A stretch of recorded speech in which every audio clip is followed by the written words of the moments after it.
السلام علیکم یا شیخ. علیکم السلام. کیسے خیریت سے ہیں انکل؟ ٹھیک ہے انشاءاللہ.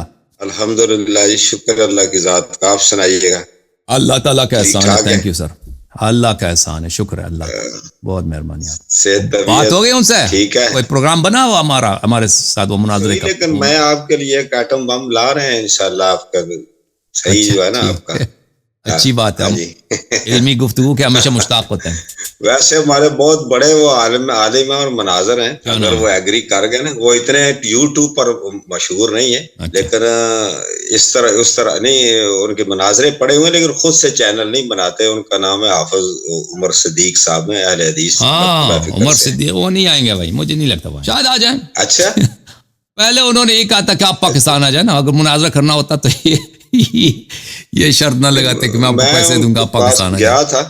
دیکھتے ہیں. میں کہتا ہوں آن لائن میں نے کہا اگر موقع دیں اور وہ آپ سے کچھ 5-6 موضوعات ہیں جو بڑے اہم اور اساسی موضوع ہیں، پر کسی ایک میں سے سلیکٹ کر لیں گفتگو اور کرنا پسند کریں تو جو شرط رکھیں. بس یہ شرط نہ رکھیں نا کہ پاکستان آ جائیں، کیونکہ یہ آسان کام نہیں ہے. نہیں پاکستان میں تو پھر وہ پاکستان آ کے مجھے یا قتل ہونا یا جیل میں جانا ہے. پاکستان آ کے نا یا تو مجھے سپاہی صحابہ قتل کریں گے، اگر وہ انہوں نے قتل نہیں کیا تو شیعہ قتل کریں گے. اگر ان دونوں نے قتل نہیں کیا نا تو سادات اعظام مجھے قتل کر دیں گے. انہوں نے بھی قتل نہیں کیا تو گورنمنٹ مجھے جیل میں ڈال دے گی. بھائی کیا آپ مجھے ایف آئی آر کریں؟ آپ اس طرح کی باتیں نہ کریں. آپ ہمیں علمی باتیں بتایا کریں. آپ اپنے بارے بتائیں نا. آپ کے دوست نے مفتی صاحب نے کہا منڈے کو، سوموار والے دن انہوں نے کہہ دیا. اچھا اچھا. ہاں مجھے خبر آئی ہے. اچھا تو آپ کو بھی وہ خبر دے دیں گے وہ. اچھا تو جو آپ نے حضرت زید کی وہ بیان کر رہے تھے، آپ کو شیخ پتہ تو ہے کہ ہمارے ہاں جو خبر واحد ہوتی ہے وہ حجت نہیں ہوتی، اور جو آپ نے اس میں وہ باتیں ایڈ کی ہیں ہم اس کو نہیں مانتے. میں نے کیا ایڈ کیا بھائی؟ وہ جو حسب پتھر مارنے کنکر، یہ اضافہ ہے. یہ ساری اس میں شیعہ راوی ہوتے ہیں. بخاری کی روایت ہے بھائی اس میں. بخاری شیعہ بخاری رافضی بن گیا بھائی. اب بخاری سے بھی آج جو نہیں ابھی آج تک سب کہہ رہے تھے صحیح بخاری صحیح مسلم صحیح قرآن کا بھائی ہے. اب جو وہ نہیں وہ اضافہ ہے نا. وہ لفظ کا جو راوی کے سننے میں آپ کو پتہ ہے، آپ جان بوجھ کر کرتے ہیں. جرا جو ہوتے ہیں اسماء الرجال کے، جو ایک ہوتا ہے سند اور ایک ہوتا ہے اس کا متن. تو جو متن ہے وہ درایتن ہم اس کو ریجیکٹ کر سکتے ہیں اگر سند اس کی صحیح بھی ہو. تو وہ درایتن ایسا صحابہ نہیں کر سکتے. کو منافقین ہوں گے، وہ آپ کو پتہ ہے 3 گروہ ہیں. وہ منافقین ہوں گے، انہوں نے بدتمیزی وہ تو کرتے رہتے تھے آقا علیہ الصلوۃ والسلام سرکار دو عالم شفیع المذنبین صلی اللہ تعالیٰ علیہ وسلم کے ساتھ اس طرح کی وہ شرارتیں وغیرہ تو کرتے رہتے تھے. تو آپ اس سے استنباط کر کے حضرت تو ہمارے خلفاء راشدین پر آپ فٹ کر دیتے ہیں. یہ تو زیادتی نہیں ہے سر؟ میں نے وہ کہاں خلفاء راشدین پہ فٹ کر دیا. وہ جو انہوں نے پتھر مارے، میں نے کہا صحابہ نے پتھر مارے. جو لوگ نہیں تو آپ نہیں دیکھیں میں زوم آنی ہے نا. آپ صحابہ کا جب نام لیتے ہیں تو اس میں تو پھر بڑے ہمارے جائیے صحابہ بھی آ جاتے ہیں نا. تو میں کس کا نام لوں؟ میں اس حدیث میں کسی کا نام نہیں ہے نا. میں تو کسی کا نام نہیں لیتا. حدیث میں یہ ہے کہ صحابہ نے پتھر مارے ہیں. جو بھی صحابی تھا اسے پتھر مارا ہے، وہ صحابہ کے گروہ میں سے تھا. آپ خود بھی اقراری ہیں کہ صحابہ کے اندر مشرک. آپ یہ قرآن کا حوالہ ہے نا. قرآن آپ سمجھتے ہیں کہ صحابہ میں مشرکین تھے، اہل مدینہ کے ارد گرد تھے نا. بالکل بالکل. تو انہوں نے مارے ہوں گے. جو بھی جس نے نبی صلی اللہ علیہ وسلم کے گھر پہ پتھر مارا، بالکل وہ مومن تو نہیں ہو سکتا نا. مسلمان کہاں کر سکتا. اگر وہ ایسے ہے تو وہ منافقین وہ لوگ تھے نا، وہ ٹولہ. تو اس میں ایسے کسی اچھے صحابی کا نام کون تھے؟ اگر وہ معمولی لوگ تھے نا، اس کے نام بھی آ جاتے ہیں. وہ تبھی اس کے نام چھپائے گئے ہیں آپ کی کتابوں میں، کیونکہ وہ لوگ خطرناک اگر نام بتا دیتے نا تو اس میں کوئی خطرہ ہوتا. میں آپ کو ایک کتاب دکھا دوں. یہ کتاب ہے البانی صاحب کی، وجوب الاخذ باحاديث الاحاد في العقیدہ والرد على شبہ المخالفین. محمد ناصر الدین البانی.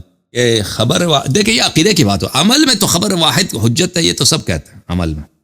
حتیٰ کہ عقیدے میں خبر واحد حجت ہے یا نہیں ہے، یہ ایک اختلافی مسئلہ.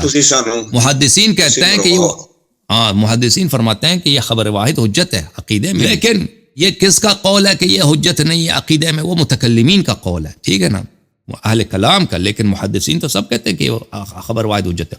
اور پھر جب عمل میں آ جاتے ہیں نا، عمل میں اس میں تو بہت باب بہت وسیع ہے آپ لوگوں کے مذہب میں، کہ خبر واحد چاہے وہ مرسل ہو، مرسل بھی ہو، منقطع بھی ہو، اس پہ علماء فتوی اس کے مطابق جاری کرتے ہیں خبر واحد کے مطابق. تو یہ تو عمل کی بات ہے نا، تراویح یہ تو عقیدے کا بھی نہیں ہے. عمل لیتے ہیں اگر اس میں متضاد ہو یا اس میں کچھ ایسا ہو تو اس کے لیے پھر اس میں تطبیق کرتے ہیں، یا پھر مرسل منقطع کو تو نہیں نا ہم لیتے. تو دوسرا ہے کہ ایک ہی راوی ہوتا ہے تو اس کو آپ مختلف کتابوں سے نقل کر کے نا آپ لوگوں کو آپ فراڈ کرتے ہیں معذرت کے ساتھ. کیا کیسے آپ ایک ہی راوی کو 10 کتابوں کا حوالہ دیتے ہیں تو ظاہر یہ کرتے ہیں کہ یہ 10 سندیں ہیں، یہ سند ایک ہی ہوتی ہے. بات نہیں، اگر ایک ہی روایت کو دیکھیں مختلف دیکھیں وہ اہمیت ہوتی ہے نا. اگر ایک ہی حدیث کو بخاری نے بھی نقل کیا، مسلم نے بھی نقل کیا، تو پھر وہ متفق علیہ بین شیخین بن جاتا ہے، تو اس سے صحت بڑھ جاتی ہے.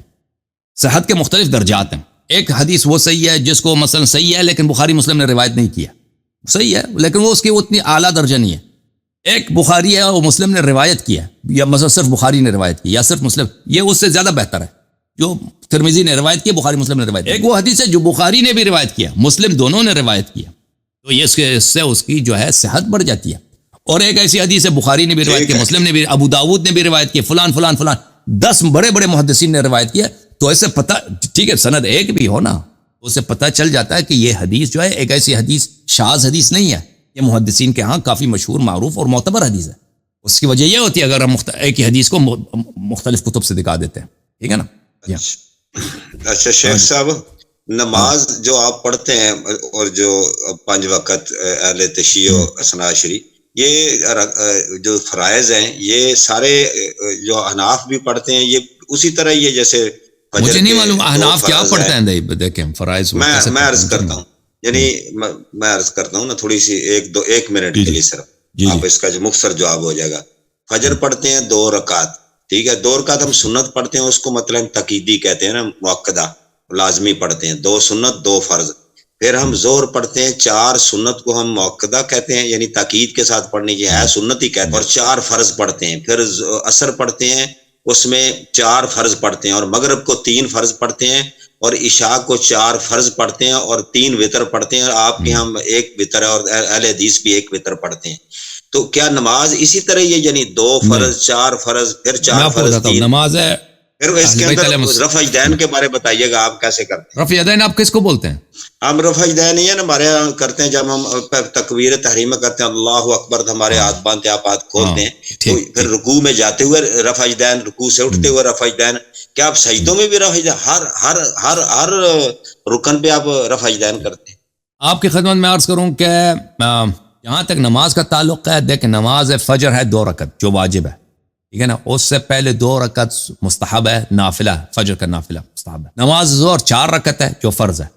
اس سے پہلے 8 رکعت، 2 رکعت، 2 رکعت، ہر 2 رکعت کے بعد سلام ضروری ہے، تشہد سلام. 8 رکعت اس سے پہلے نافلہ ہے ظہر کا. اس کے بعد 4 رکعت عصر کا نماز ہے، اور عصر سے پہلے 8 رکعت نافلہ ہے، وہ بھی 2 رکعت 2 رکعت 2 8 رکعت، 4 رکعت نہیں 8 رکعت.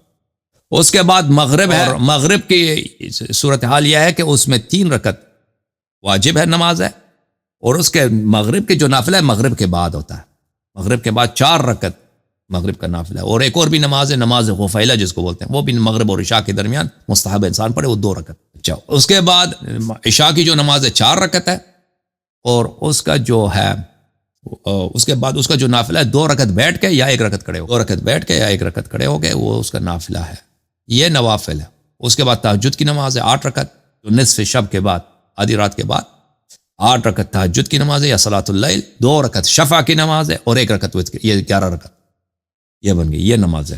رفع الیدین کے متعلق میں آپ کی خدمت میں عرض کروں کہ یہ تکبیرۃ الاحرام کہتے وقت ہاتھ کو اوپر کرنے چاہیے، بالکل انسان کی جو صورت ہے یہاں تک یہ کرنا ضروری ہے نماز کے لیے. اللہ اکبر، یہ اہل بیت علیہ السلام کا حکم ہے. اور پھر رکوع میں جاتے ہوئے نماز ہاتھ کو بلند کرنا ہے، اللہ اکبر. اور پھر رکوع سے اٹھ کر آپ نے کہنا ہے سمع اللہ لمن حمدہ، پھر تکبیر کہنا اللہ اکبر. کھڑے ہو، ابھی کھڑے ہیں، جو کہ زمین پہ نہیں گئے، اللہ اکبر کہہ کے پھر زمین پہ جاتے ہیں، پھر سجدہ کرتے ہیں، پھر اٹھ کے جاتے ہیں اللہ اکبر استغفر اللہ ربی واتوب الیہ، بیٹھ کے کہنا، پھر اللہ اکبر، پھر سجدے پہ. پھر جب سجدے سے اٹھیں گے تو پھر مستحب یہ ہے کہ انسان بیٹھے دوبارہ دوسرے سجدے سے اٹھ کر جو پہلی رکعت ہے یا تیسری رکعت ہے اس میں بیٹھے اللہ اکبر کہہ دے پھر کھڑے ہو جائے. اگر بیٹھے بھی نہ تو کھڑا ہو جائے تو وہ جائز ہے. یا ٹھیک ہے، جزاک اللہ. اللہ تعالیٰ تھینک یو سر. اللہ آپ کو عزت دے. Thank you. اللہ آپ کو عزت. اللہ. اوکے میرے محترم ناظرین.